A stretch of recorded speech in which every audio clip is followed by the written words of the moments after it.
All right, so I have a message for you white people. And I'm going to talk about 3 different points, but I need you to hear all 3 of them so you get the basis of what my point is to put all these together, okay? So, I'm so worked up. I hope I can get this under 3 minutes. Let's dive in. So I was watching a debate, right? And it was talking about how the Roe v. Wade and all this crap that's going on is pretty much a white person's battle, which it is. 100% agree. We'll go into that in a whole nother video. Number 1.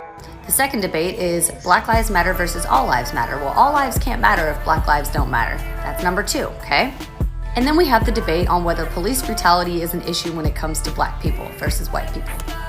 So we're all very aware of what just happened in Buffalo, correct? Very racially motivated. There's no question about it. It was premeditated. White guy kills 10 Black people, right?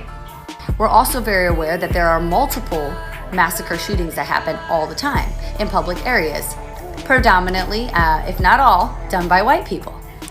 Now, what I find fucking hilarious is that white people are so outraged about this abortion BS.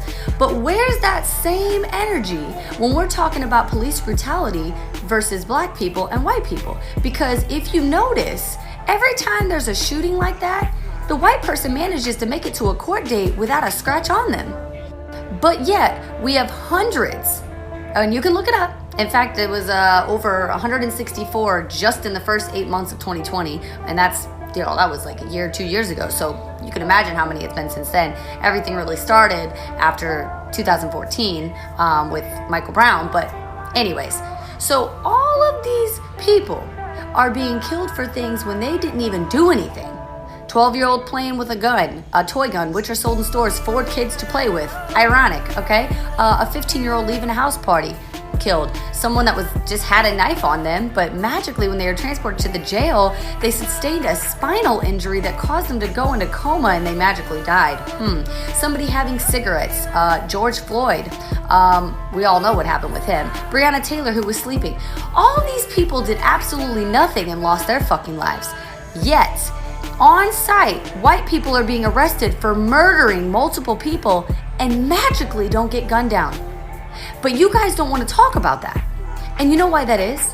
The same white people that you back for, not taking it serious that Black Lives Matter are the same people taking your little white rights away. Isn't that funny?